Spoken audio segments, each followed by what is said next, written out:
Please like and subscribe. Let's grow NAIA basketball. Thank you. Cascade Hoops Talk, bringing the world NAIA basketball one podcast at a time.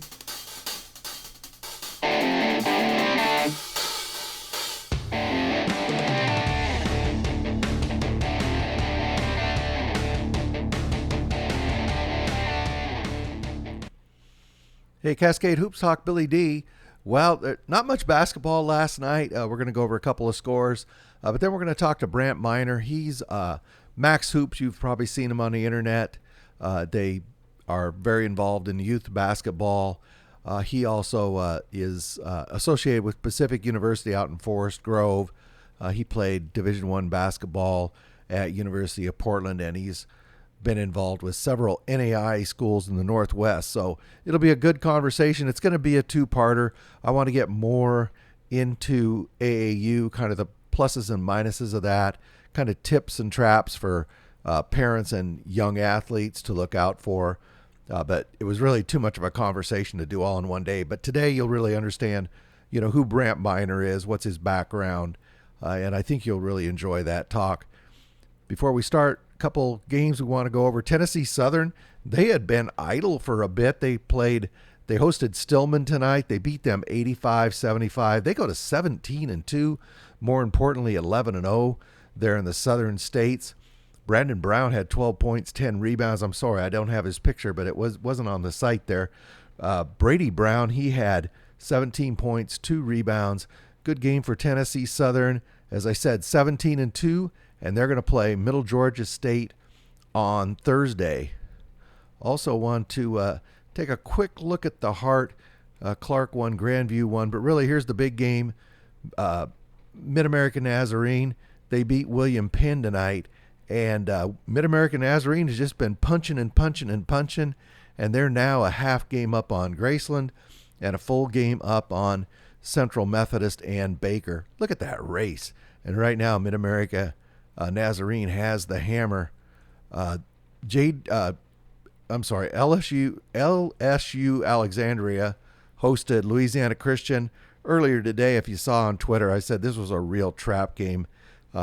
They gave LSUA everything they could handle. Louisiana Christian does not have a good record, but they play very well against top-notch competition. But the Generals, they held on to win in this one, 95-88.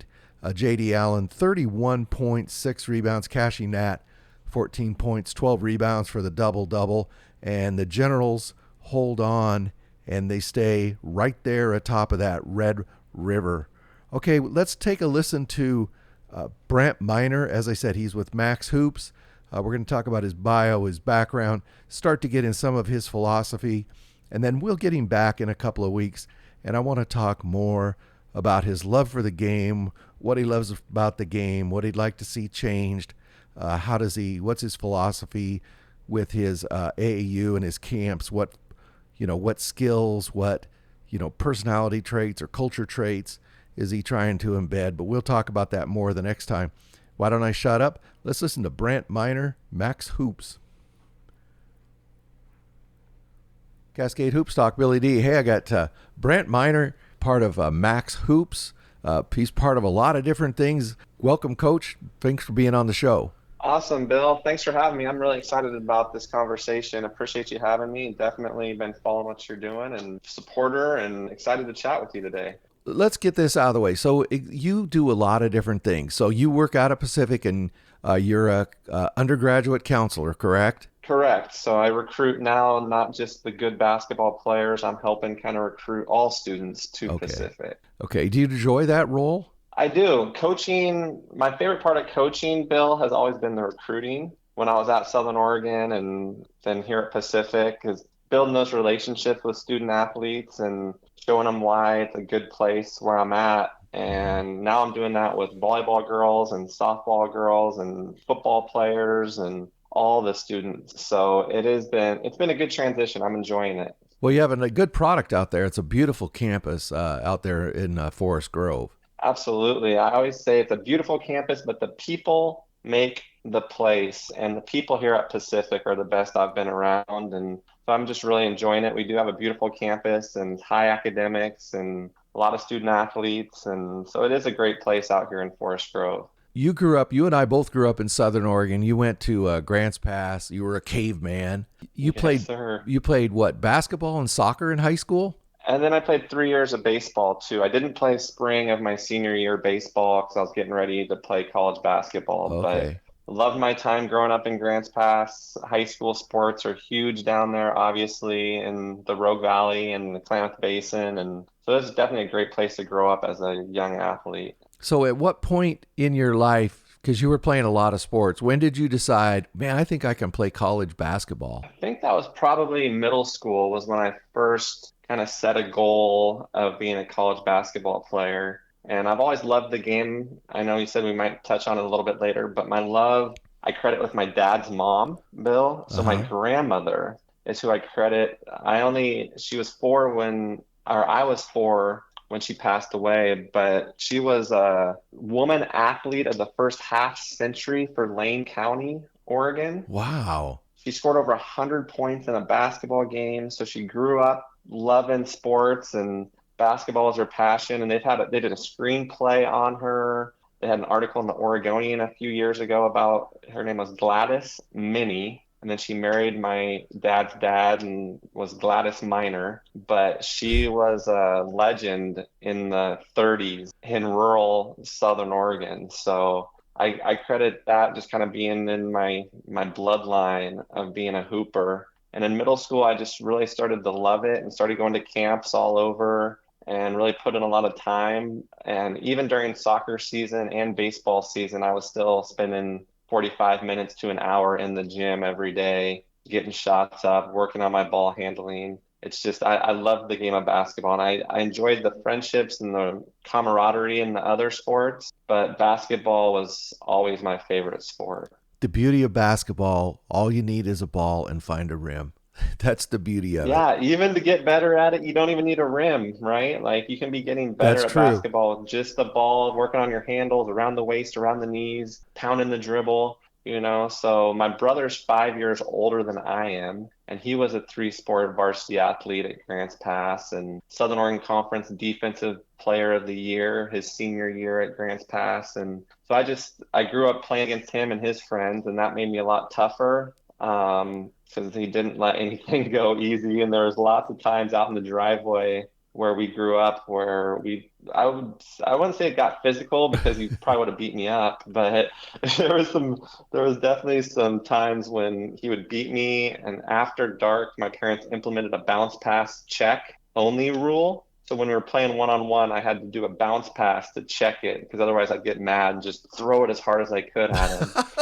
But we played a lot growing up, and I had some great teammates and friends. And I played varsity 3 years at Grants Pass, and we only lost 3 home games Wow. in 3 years. And so just the community would turn out the support, and just my lifelong friends, guys that stood with me at my wedding, were some of my high school teammates, and finished sixth my junior year in the state and lost in the semifinals. Then senior year finished fourth in the state and went 3-1 up at the old state tournament that they had at the Coliseum in Yeah. Portland. And then I decided to walk on at University of Portland. So I had other opportunities, small colleges that were kind of recruiting me, but I really wanted to go to University of Portland. I loved the campus when I visited. It was a small school. Mm-hmm. And then I worked really hard to be the worst player on the team. And I joke about that because I knew my role and I loved my teammates there at Portland. I never started a game,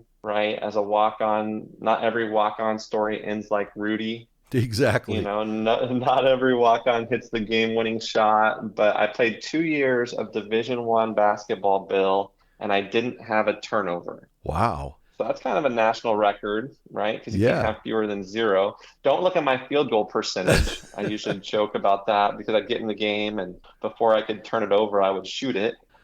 Oh, But I had a great experience there at Portland and loved my time on the bluff. that is, I lived in North Portland for a long time. That's just a beautiful campus. My son and I used to ride up there and go along there and then ride through the campus. Yeah, that's kind of idyllic right there up on the bluff and the view of the river. It's just beautiful. And then the child centers. Oh my gosh. Child Center's a great place to play. I mean, it was a fun atmosphere, and we had pretty good crowds. Michael Holton was my coach, and he had played for the Blazers Yep.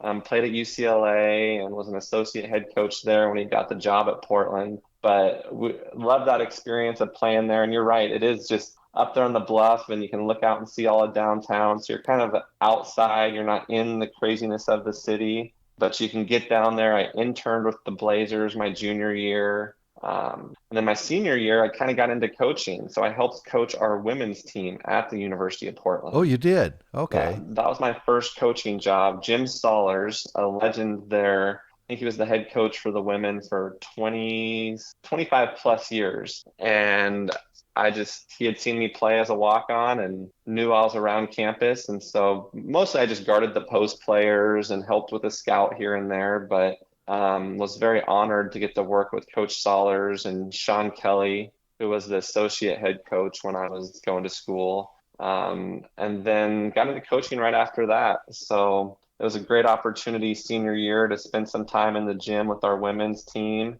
And then I went to Spokane for a year and worked for a private basketball organization. And then I was at Warner Pacific with Bart Valentine Yes. for a year. And then the opportunity to move back down to Southern Oregon opened up and to work for Coach McDermott at SOU. And I jumped at that chance to get down to Southern Oregon and coach at Southern Oregon. Well, you've been all over the Cascade Conference then. I've done a little bit, never over in Klamath Falls.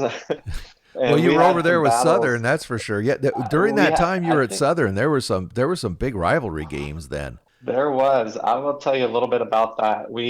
The first year I got to Southern Oregon, Justin Parnell was playing for Danny Miles, and that was 2009, and they were really good, and we weren't. My first year, we finished ninth out of 10 in the Cascade Conference, and we're getting beat by everybody, and didn't even make the postseason tournament. And it was tough, but we went out and recruited hard, and two kids came in and believed me when I Hmm. said, "Hey, we're not good, but if you come here, we will be good." And that was Jeff Bush from Westland and Kyle Tedder from Coos Bay. Yep.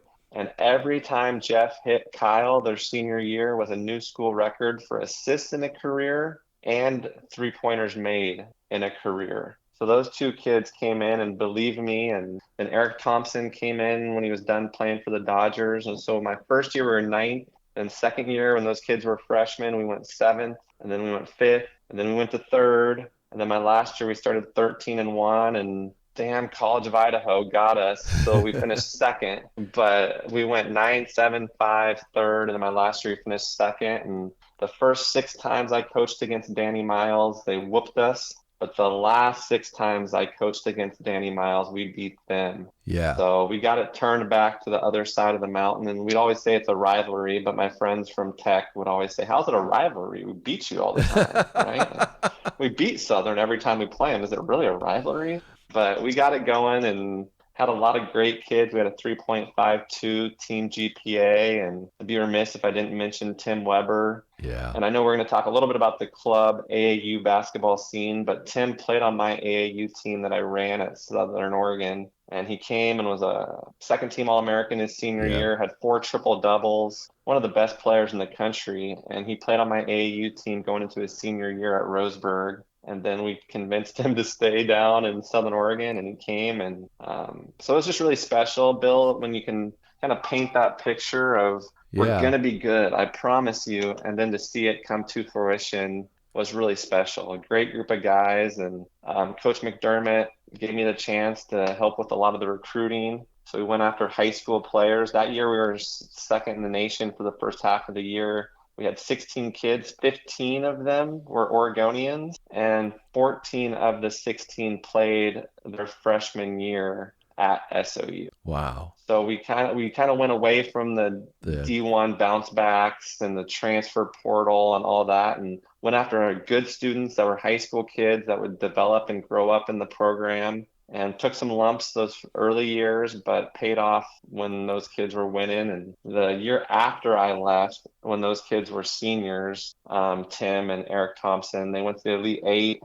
We went to the tournament a couple years when I was there, but just loved coaching, and then finished my master's degree at SOU, and that had been most of my pay. Oh, okay. Right. As an assistant college coach, I was getting my grad school paid for, but not making a huge salary. Mm-hmm. So I finished my master's and decided it was time to kind of move on, and moved back to Portland and didn't coach for 3 years. And then Justin Lunt got the job here at Pacific University. And so I started coaching with him that first year, and that was 6 years ago. And so we're trying to get it turned around here at Pacific still. It's going in the right direction. It just takes a little time. And so that's a little bit of my coaching journey and how I got to where I'm at now. You had a very, very deep experience. You know, you coached all over, you coached at different levels. How did Max Hoops come about? Yeah, great question. So Max Hoops started when I was at Southern Oregon, and I felt kind of like I was under recruited a little bit. I felt like I was a pretty good player that didn't get a lot of options out of high school. So Max Hoops I set up, and I started it with a camp. It was actually at Umpqua Community College in Roseburg. And I had 32 players and 8 of my college coaching buddies show up, and we put the kids through drills and games and a classroom component. And that was kind of how I got started. And it helped us recruit kids to SOU, but it also helped those kids that maybe were under the radar because they were from a small town, or maybe they were from a bigger town, but they were the 4th or 5th option on their high school team. Right. Those kids would come. And I kind of like to think of Max Hoops like large networking / leadership development, character development, basketball camps. So I bring in the college coaches, I bring in the high school players, and they're all small college coaches. So they're actually working hands-on with the players, which I think makes it a little unique. It's not like the AAU basketball where the coaches just sit on the sidelines and chat with their coaching buddies. Right. They're actually working hands-on with the players. So I'll do a camp end of March, and then I'll do one in August, and we get kids from all over the country, really. We had a kid from Colorado, kids coming from Hawaii to camps. I think the last one we had 8 states represented. So obviously Oregon and Washington, California, Idaho, Colorado, Hawaii. Then I think there was a kid from New Mexico at the last one, and maybe Arizona. So kids are coming. It's grown a lot. And I think it's really helping those kids that maybe are an NAIA or a junior college player that have kind of been overlooked, but come to a Max Hoops camp, be proactive, reach out to the coaches, introduce yourself, play really hard, play the right way. You know, we have some that are called showcases, but I really emphasize that it's not like the And One mixtape tour. It's definitely trying to teach the kids to play the right way and not be a ball hog. And obviously, if you can score 30 points, score 30 points, but don't do it on 30 attempts, right? So if you're a scorer, I want kids to do what they're good at, but don't try to do too much. You talked about summer showcases, summer camps. I'll do one in August. So August will be so I'll do one March 30th and 31st, and I call those showcases. And then I'll do one in August that I call an elite basketball school. And all this is kids just or anybody can go to maxhoops.com and see the schedule, right? Correct. Yeah. So I'm getting it updated and getting everything up there for the spring event. The summer event's already been scheduled. And That's the one I've done since 2010. So this will be the 15th year. Are these invite, or can any high school player sign up for them? They're open. They're open to any player that wants they have to take the game serious. Obviously, the kids that benefit the most are the ones that do reach out to the coaches and are proactive about trying to get their name out there. But any player can sign up, and there's kids that are, we've had high-level Division I players to kids that work really hard, but maybe just aren't quite good enough to make a roster, but at least they show up and give it everything they have, and they don't have regrets. Yeah. So that's it's open to any player, and you can go to maxhoops.com and see the schedule of events, and we're trying to get it all updated with the newest camps that we got scheduled. And the one in the summer is usually at Clackamas Community College. Okay. And the one in the spring will be at Sherwood High School, one of the nicest high schools in the state. Oh yeah, and they produce some they have a really good basketball Oh program yeah, there too. we know those guys, right? Jameson was a Max Hoops faithful, and Jameson came to camp starting as a freshman, and I was Wow. like, man, this kid's got something special, and he just kept developing. He was scrawny, he didn't have to shave yet, and Scotty Burge is a name you probably recognize. Oh He was yeah. another Max Hoops kid that came to Max Hoops. His dad was his coach at Zillow High School Oh in yeah. He was Washington. amazing. He won like Great kid. 497 games, like 80% of his games as a high school coach, Doug Burge. Yeah. Doug Burge is a legend. I love that guy. One of the best men I know is Doug Burge, and Scotty, a chip off the block. I mean, He is. when he graduated from Zillow, he wrote me the nicest letter of probably any player that's come to Max Hoops events. Just extreme gratitude, appreciation for how I'd helped him, and just the type of guy that you hope your daughter ends up with. Scotty Burge is a great young man, and raised right. His dad's now the superintendent there in Zillow, and Yeah. I check in with him every now and then. And one of those guys that just always makes you feel better after talking to him, because he's just got that positive, contagious energy to him. Yeah, I've been lucky enough to get to know Doug over the years, and yeah, you're right. He's one that whole family is incredible. Great people. Yeah, I've stayed at their house up there in Oh Zillow, and wow, yeah, okay. just really good people. I think very highly of them, and his two sisters are great, and his Yes. mom's hilarious, and really good people for sure. And so they were Max Hoops faithfuls, and obviously Jameson and Mitchell Fink, a little bit older than those kids, but obviously an Oregon Tech, Yeah, he had a dare say great legend, a career. first team All American. He had a great career down there in Klamath, right? I think he was Yeah. a first team All American that year. They went to the national Yeah, championship. three-time All-American, two times first Three, team, Cascade oh, Player he of the was Year. two-time first time. Yeah, and now he's coaching down there, isn't he? Is he Yes, he's coaching he's the there? assistant coach He's there at just, Oregon Tech now. that's great. Awesome. I want to stick with Max Hoops just for a second because you also is your AAU team connected with that, and that Grit? Is that your AAU team? Yeah, yeah. Thanks for asking about grit. Grit is something I started now 4 years ago, and just right about the end of COVID. And it is not connected technically with Max Hoops. It's its Okay. own thing, but we do share a website on the Max Hoops page. But it is we go to all the Max Hoops events.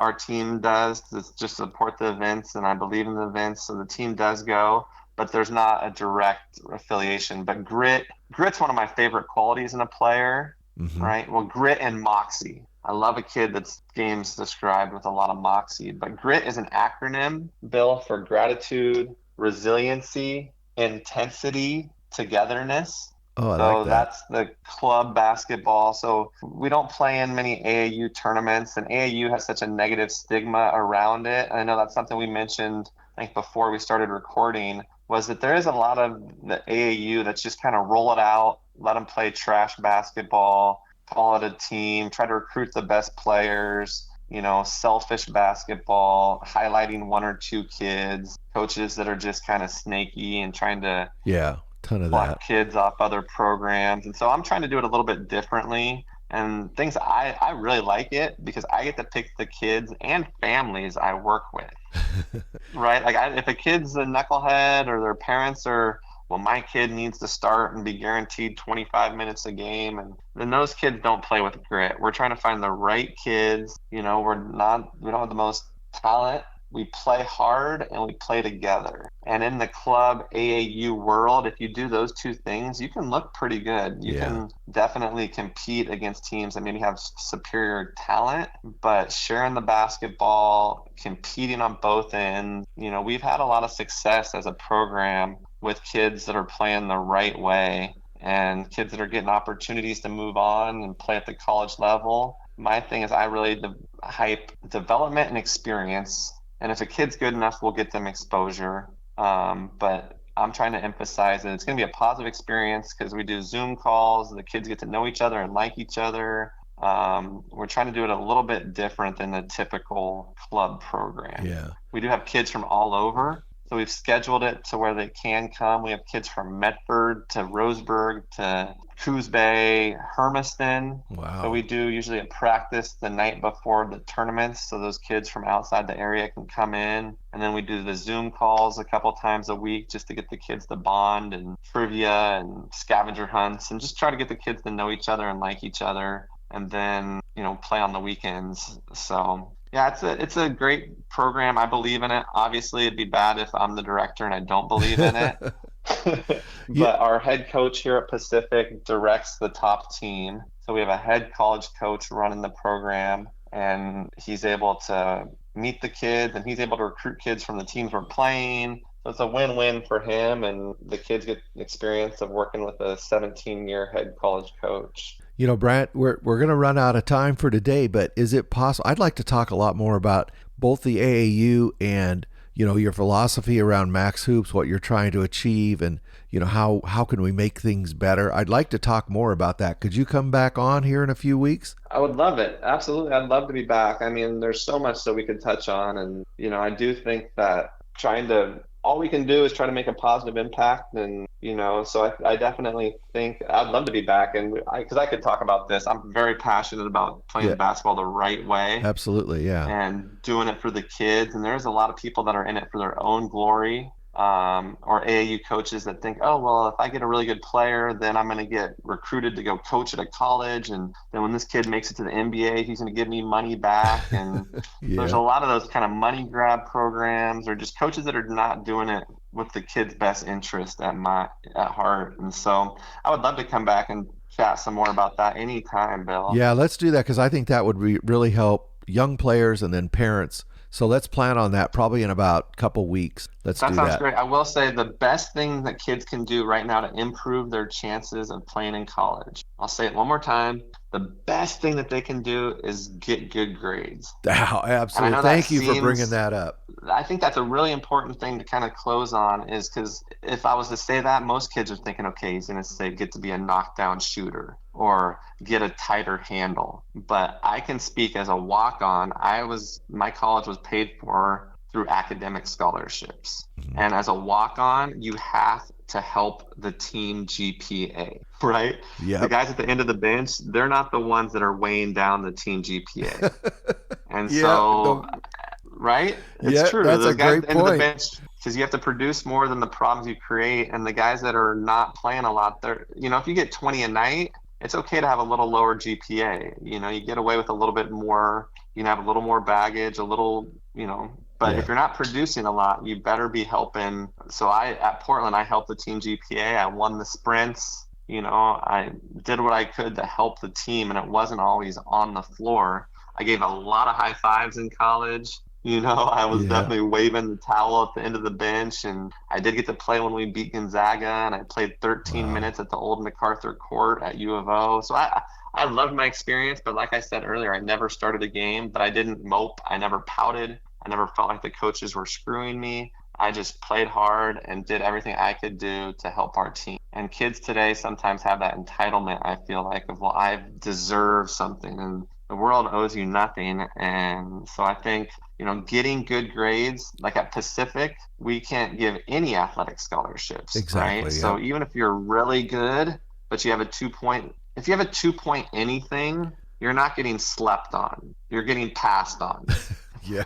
So there's kids that, I'm getting slept on. Where you're a 2.8, coaches aren't wanting to risk you not being eligible or you weighing down the team GPA. Exactly. So you have to get good grades, because that will give you more opportunities and more options for college. So I just wanted to make sure I threw that in there. And I know parents usually like hearing that part, and kids kind of roll their eyes sometimes, but it is true. The best thing, if you have a 4.0, you have more options than if you have a 2.8. Yeah, it's great. Thank you for bringing that up. And I can't wait to get you back on, because I really want to go a lot deeper into all that, what kids can do between 13 and 18 to improve themselves and improve their chances and become better people that coaches will want. If you're out there causing trouble, coaches don't want to risk. Recruiting players is risky, because you kind of know what you have as a coach. And so like Coach Parnell, he knows what Jamison and those guys, those leaders of that program, he knows what they're talking about and what they're doing when they're not playing. And so if you recruit a kid that has questionable character, it could be a cancer, and that stuff spreads fast through a team. So we could love to dive into that more next time. And I appreciate all you do just for college basketball, Bill, and well, thank you. Especially small college basketball. I know people kind of keep up on the D1 Oregons and Dukes, but there's a lot of good basketball being played around the country, and NAIA is high-level basketball, and the Cascade Conference is undoubtedly one of the top conferences in the country. I mean, we were just talking about it before, but LC State's track record, and obviously C of I has been doing it for a long time, and Tech, I think, has 3 national championships. Mm-hmm. I think they used to do it in the leap years. Yes. Right. I think 04, 08, 2012, exactly, they were national champions. And Southern Oregon obviously has had some good runs at the national tournament, and great coaches, though. I think I'd put the coaches up there in the Cascade Conference with any level of coaches in the country.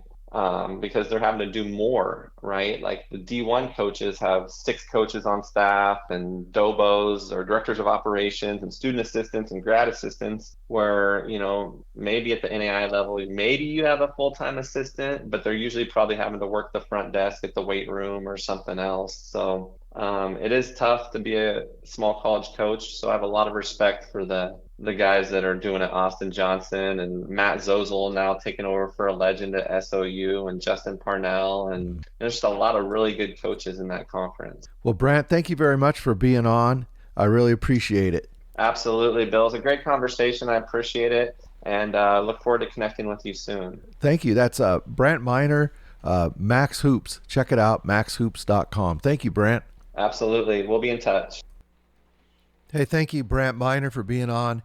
As we said on there, he'll be back in a couple of weeks. I'm going to dig, as I said earlier, a little deeper into the AAU and, you know, how to avoid some of the pitfalls and how to take advantage and what you need to look for. And he's a good guy to give us that information. Stay tuned. Tomorrow we'll have a guy, Coach Brant Minor just mentioned. We'll have Justin Parnell. He's the head men's basketball coach there at Oregon Tech. He'll be with us tomorrow. In the meantime, enjoy your day. Get out and watch some basketball tonight and have some fun and be safe, and take care of your family. And we'll talk to you tomorrow. Thank you very much for supporting our podcast. Please like and subscribe. Get out to your local NAIA school, because NAIA basketball is the best entertainment value in America.